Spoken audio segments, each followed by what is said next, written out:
ने जैसे ही कहा एक है तो सेफ है, योगी आदित्यनाथ ने कहा तो अब एकता से डर बढ़ने लगा है। लेकिन ये डर कहां तक पहुंच गया है, आज इसकी एक्स्ट्रा रिपोर्ट मैंने तैयार की है। और ये डर कौन रहा है, ये डर किसको लग रहा है, आज आपके सामने रखने वाला हूं एक्स्ट्रा रिपोर्ट। क्योंकि सबसे पहले आपको बता दूं, संगम नगरी में 15 दिन बाद आस्था के सबसे बड़े महाकुंभ की शुरुआत होने जा रही है। और महाकुंभ मतलब हिंदुओं की एकता। महाकुंभ में शामिल होने के लिए अखाड़े सज गए हैं। देख लीजिए, प्रयागराज की नगरी आपको दिखा रहा हूं। आज साधु संत पहुंचने लगे, तस्वीर आपके सामने है, और एक एक करके अखाड़े पहुंच रहे हैं। इस बीच कुछ दिन पहले महाकुंभ से डरोगे तो मरोगे, डरेंगे तो मरेंगे, ऐसा पोस्टर आया था दर्शकों। महाकुंभ में ही लगा था और यह पोस्टर आपको दिखा रहा हूं। लेकिन अब महाकुंभ से एक और सनातनी संदेश निकला और इसी पर सियासत हो रही है दर्शकों। देख लीजिए आप, ये संदेश जो आपको दिख रहा है ना, डरेंगे तो मरेंगे। आगे बताऊंगा आपको सियासत के बारे में।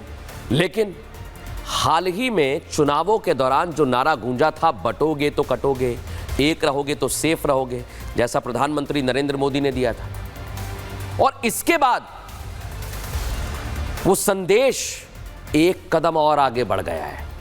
क्यों ऐसा कह रहा हूं मैं? महाकुंभ में एक संदेश आया है प्रधानमंत्री नरेंद्र मोदी का। क्या है?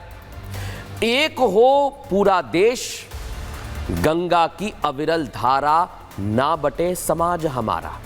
यह कह रहे हैं प्रधानमंत्री नरेंद्र मोदी। सुन लिया ना आपने?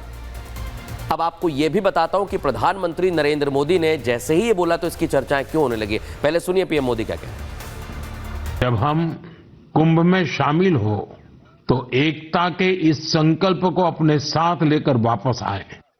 हम समाज में विभाजन और विद्वेष के भाव को नष्ट करने का संकल्प भी लें। महाकुंभ का संदेश, एक हो पूरा देश। और अगर दूसरे तरीके से कहना है तो मैं कहूंगा, गंगा की अविरल धारा, न बटे समाज हमारा।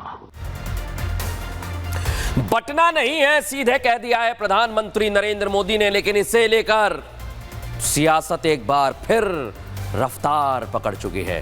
रिपोर्ट में आपको दिखाता हूं।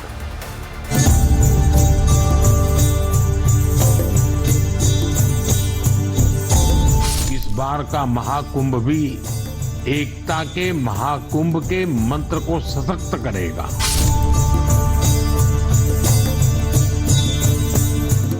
जब हम कुंभ में शामिल हो, एकता के इस संकल्प को अपने साथ लेकर वापस आए। संगम नगरी सज चुकी है, अखाड़े भी आ चुके हैं, तैयारियां करीब करीब पूरी हो चुकी हैं। अब इंतजार है तो 13 जनवरी का, जब आस्था के सबसे बड़े महाकुंभ की शुरुआत होगी। उससे पहले ही एक बार फिर एकता वाला नारा गूंजने लगा है, जो खुद पीएम मोदी ने दिया। हमारा कुंभ एकता का महाकुंभ भी होता है। इस बार का महाकुंभ भी एकता के महाकुंभ के मंत्र को सशक्त करेगा। जब हम कुंभ में शामिल हो तो एकता के इस संकल्प को अपने साथ लेकर वापस आए। मन की बात कार्यक्रम में महाकुंभ की बात करते हुए पीएम मोदी ने न सिर्फ इसे एकता का महाकुंभ बताया, बल्कि कुंभ में आने वाले लोगों से एक समाज का संकल्प लेने का आह्वान किया। हम समाज में विभाजन और विद्वेष के भाव को नष्ट करने का संकल्प भी लें। महाकुंभ की हर तैयारी पर सीधे सीएम योगी की नजर है। ऐसे में पीएम मोदी ने कुंभ की तैयारियों को लेकर खुशी जाहिर की। साथ ही कुंभ से पहले अपने प्रयागराज दौरे के पल भी साझा किए। अभी कुछ दिन पहले जब मैं प्रयागराज गया था तो हेलीकॉप्टर से पूरा कुंभ क्षेत्र देखकर दिल प्रसन्न हो गया था। इतना विशाल, इतना सुंदर, इतनी भव्यता। महाकुंभ की विशेषता केवल इसकी विशालता में ही नहीं है, कुंभ की विशेषता इसकी विविधता में भी है।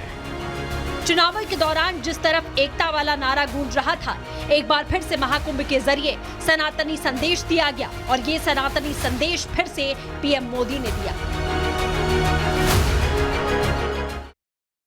सनातन का संदेश आपने समझ लिया है, लेकिन अब महाकुंभ में यह संदेश क्यों दिया गया, यह भी आपको समझा देता हूं। 13 जनवरी से प्रयागराज में महाकुंभ की शुरुआत होने वाली है दर्शकों, और कुंभ में 40-50 करोड़ लोगों के आने का अनुमान है देश विदेश से।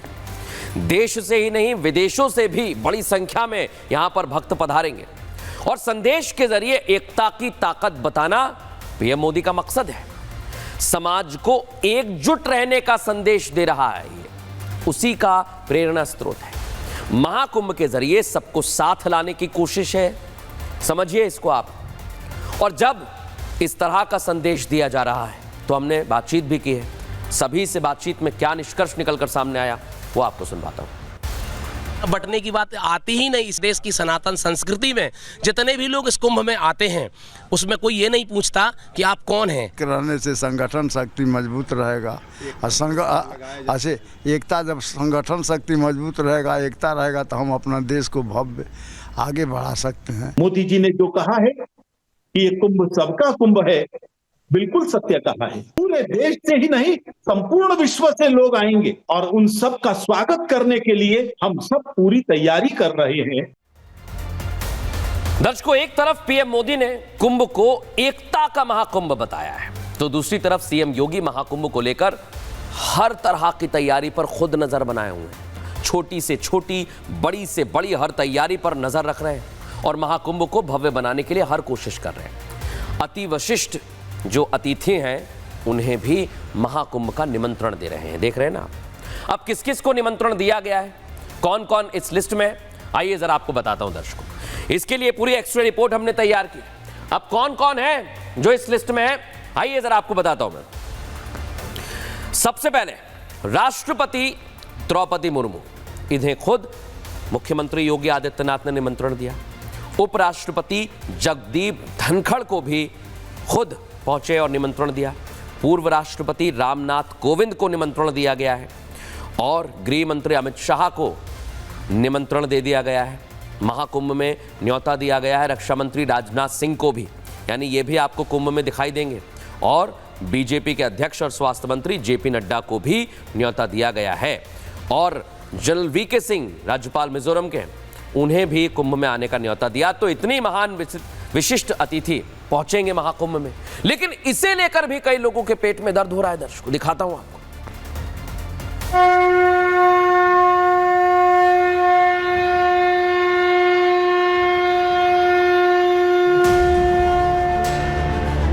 पिछले 2 दिनों से सीएम योगी आदित्यनाथ दिल्ली में मौजूद थे और उनका दिग्गज नेताओं से मुलाकातों का दौर भी लगातार जारी रहा। लेकिन सीएम की ये मुलाकातें राजनीतिक नहीं बल्कि सनातन से जुड़ी हुई हैं, महाकुंभ से जुड़ी हुई हैं। सीएम योगी ने राष्ट्रपति से लेकर पूर्व राष्ट्रपति, बीजेपी अध्यक्ष से लेकर रक्षा मंत्री, सबसे एक-एक कर मुलाकात की।